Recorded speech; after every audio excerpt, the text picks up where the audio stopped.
రేపటి నుంచి ఊళ్ళో వాళ్ళ ముందు ఎలా బతుకుతారు?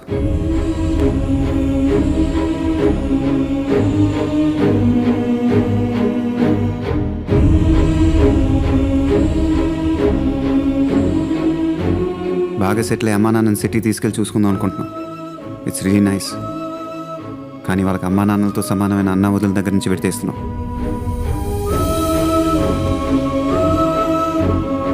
వాళ్ళు ఇక్కడే ఉంటే నువ్వు వారానికి ఒకసారి శనాధారాలు వచ్చి చూడొచ్చు.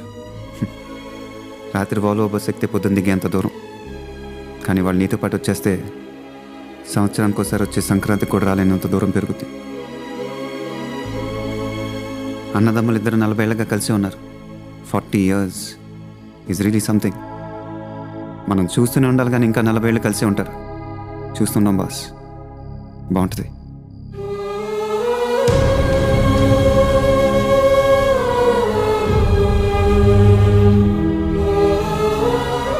మీ ఫ్యామిలీ విషయంలో జోక్యం చేసుకున్నాను ఏమనుకోపాకండి సార్. మొన్న 4 రోజులు ఇక్కడే భోంచేశాను. మీ అందరు నవ్వుతూ ఉంటే బాగుంటుంది.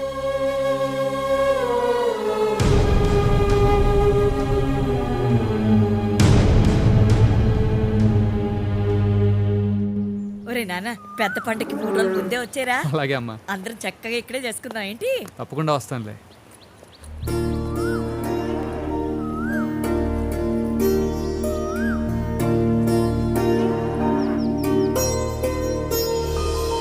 నువ్వేం టెన్షన్ పడుకో, నేను సెట్ చేస్తాను. నాకు తెలుసు మావయ్య, నువ్వు జమ్ము. ఓకేనా? Okay confirm. సుమతి వాళ్ళ తోటకు వెళ్తున్నాను, ఎవరైనా తోడుగా వస్తారా? ఏంటి కాదు, ఇటు చూడు. ఇదిగో, ఇప్పుడు మ్యాటర్ ఏంటంటే నేను చెప్పేది నీకు.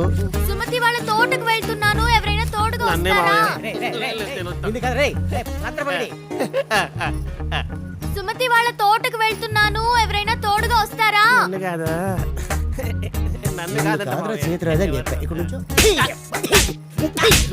సుమతి వాళ్ళ తోటకు వెళ్తున్నాను, ఎవరైనా వస్తారా? బాబు నువ్వు వెళ్ళేదాకా తోటకి వెళ్తానే ఉంటది, తోడుగా వెళ్ళు.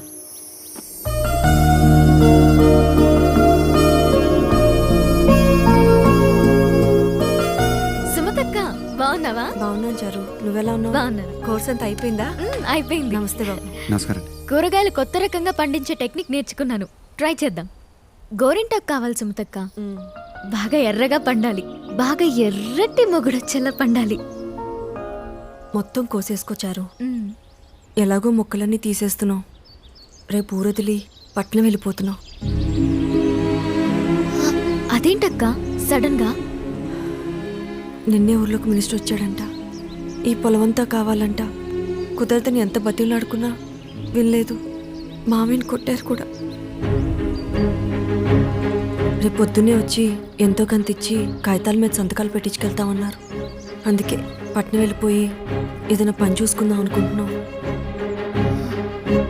నీకేం కావాలంటే తీసుకెళ్ళమ్మా.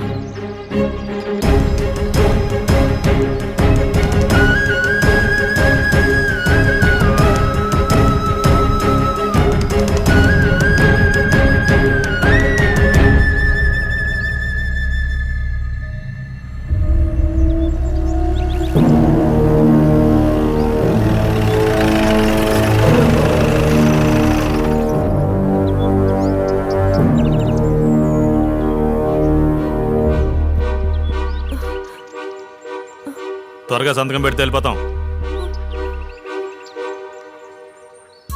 చనిపోయిన వాళ్ళ ఆయన మీతో పాటు ఇక్కడే పుట్టి పెరుగుంటాడు.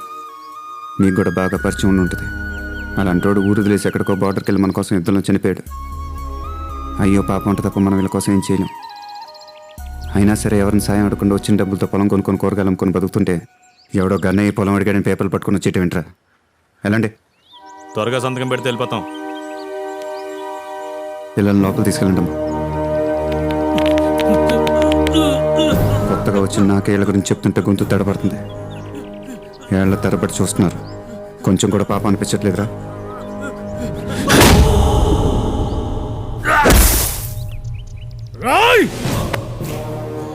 నేను ఇక్కడే ఉంటాను, పొలం ఇక్కడే ఉంటుంది. రేపన్నా చూసుకోవచ్చు.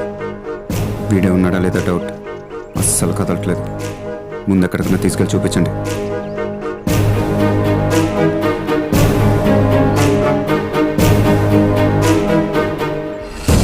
ఎవడు ఈ ఊర్లో మన వాళ్ళను కొట్టే ధైర్యం ఎవరికుందిరా? ఊర్లోకి ఒకడు వచ్చాడు. ఊరిని దత్తత తీసుకుని ఏదో చేస్తున్నాడు. ఊర్లో నువ్వు చూసిన మార్పు వాడు చేసిందే. డబ్బు ఎక్కువైన పిచ్చోడనుకున్నాను. మనకెదురొచ్చే మొనగాడనుకోలేదు. బుద్ధుందా నీకు? ఎవడో కొత్తోడొచ్చి ఊళ్ళో సెటిల్ అయి ఇలాంటివన్నీ చేస్తూ ఉంటే చూస్తూ ఊరుకున్నావా? ఎక్కడుంటాడు వాడు? వెంటనే మామిడి తోటకు తీసుకురండి. వాడి సంగతి చూడాలి నేను.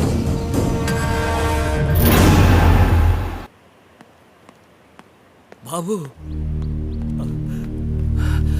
నీకోసం శశి వచ్చి వెళ్ళాడు బాబు. నువ్వు వచ్చిన వెంటనే వాళ్ళ మామిడి తోటకు రమ్మని చెప్పాడు. మీరు వస్తేనే పంపిస్తానని చారుని కూడా తీసుకెళ్ళిపోయాడు బాబు. పిల్లదేముంది లేరా, మనం వెళ్ళి బతిమాలి కాళ్ళమే పడితే 2 కొట్టు 2 తిట్టు దాన్ని ఎలాగైనా వదిలిపెడతాను. కానీ నువ్వు అక్కడికి వెళ్ళటం మాత్రం చాలా ప్రమాదం బాబు. దయచేసి అన్నీ సర్దుకుని నువ్వు ఈ ఊరి నుంచి వెళ్ళిపో.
వీడే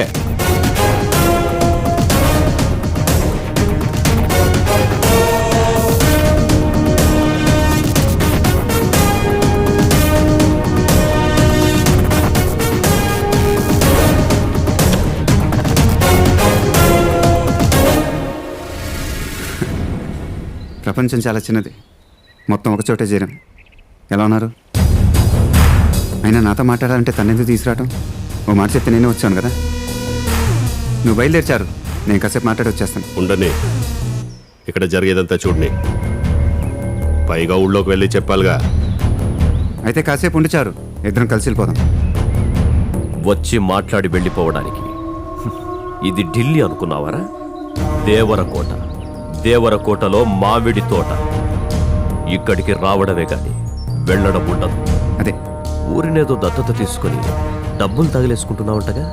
పోనీ నీ పిచ్చితో ఏదో చేసుకుంటున్నావు. మా జోలికెందుకురా? ఊరిని దత్తత తీసుకోవటం అంటే జేబులో డబ్బులు తీసి రంగులు రోడ్లు వేసి వెళ్ళిపోతారనుకున్నారా? ఇక్కడ జరగాల్సిన మంచితో పాటు ఇక్కడ జరిగే చెడుని కూడా దత్తత తీసుకున్నా. వీడిని వాడిని వాడిని వాడిని వీళ్ళందరినీ, నిన్ను, నీ తమ్ముడిని మొత్తాన్ని దత్తత తీసుకున్నా. సో పొలాల్ని లాక్కొనివ్వనంటావు? అయినా నేను వచ్చింది ఇప్పుడు దాకా మీరు లాక్కున్న వాటి గురించి మాట్లాడదామని. చీటీ రాసుకొచ్చా, 1-2 మర్చిపోతానని. జిల్లాలో 43 ZP హై స్కూల్ మరమ్మతుల నిధులు మింగేశారు, ఇచ్చేయాలి. 72 ZP రోడ్లు శాంక్షన్ అయితే అన్నీ మింగేశారు, ఇచ్చేయాలి. 350 కోట్ల కరువు నిధులు పంపితే మొత్తం మింగేశారు, ఇచ్చేయాలి. కొన్నేళ్ల క్రితం డైరీలో కాల్ చేసిన 30 మందితో పాటు మీకు అడ్డొచ్చిన 23 మందిని చంపేశారు. మనిషి అన్నోడు చేస్తాడ్రా? వాళ్ళ కుటుంబాలు మొత్తం మీరే ఆదుకోవాలి. ఆఖరికి 11 ఊళ్ళ పొలాలకి నీళ్ళు వెళ్ళే వ్యవసాయం చెరువు కూడా మింగేశారు. చెరువుని మింగేయటం ఏంట్రా? మొత్తం చూసుకుని అన్నీ ఇచ్చేయాలి. ఇయ్యకపోతే చంపేద్దాం అనుకుంటున్నా.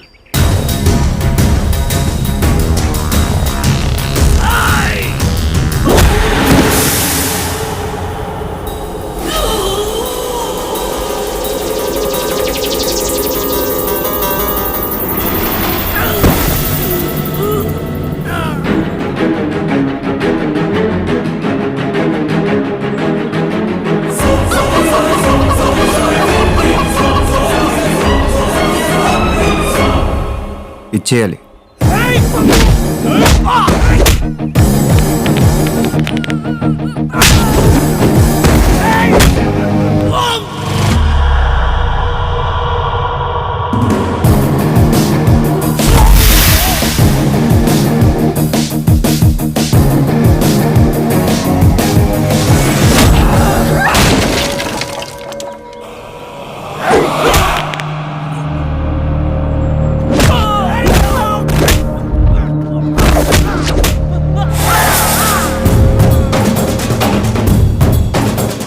చేయాలి.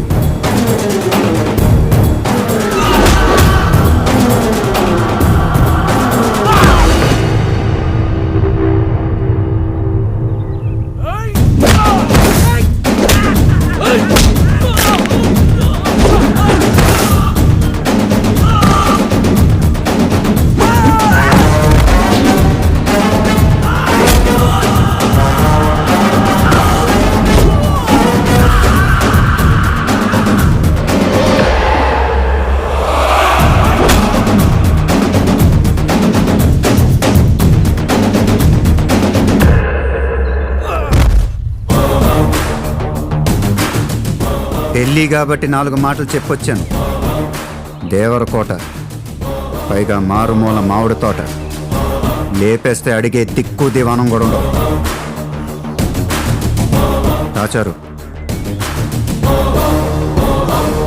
రేయ్, ఊరి నుంచి చాలా తీసుకున్నారు, తిరిగిచ్చేయాలి, లేకపోతే లావు అయిపోతారు. ఒకడిని చంపకుండా నిన్నాపి తప్పు చేశాన్రా. ఢిల్లీ వచ్చి నీ విషయంలో నన్నే బెదిరించెళ్ళాడు. వాడిని నీకు అప్పచెప్పకుండా తప్పు చేశాన్రా. ఇప్పుడు వాడు ఇక్కడే ఉన్నాడు. ఏం చేయలేకపోయావు. వాడిని నీ కసి తీరా, మా కసి తీరా, ముక్కలు ముక్కలుగా నరికే. వాడు నాకు ముందే దొరికాడు నాన్న. 2 ఆర్టీఐ మనుషుల్ని వేసేమని చెప్పాడు బాబాయ్. అక్కడ వాడు కూడా కనిపించాడు. నన్ను కూడా కొట్టి వాళ్ళని సేవ్ చేసి వెళ్ళిపోయాడు. ఒక రకంగా మీ మినిస్టర్ పదవి పోవడానికి కూడా కారణం వాడే. 1000 కోట్ల ఆస్తున్న రవికాంత్ కొడుకు వాడు.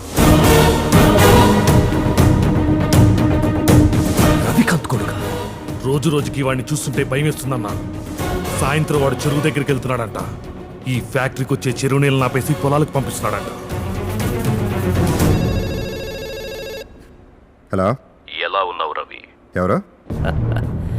వెంకటరత్నం.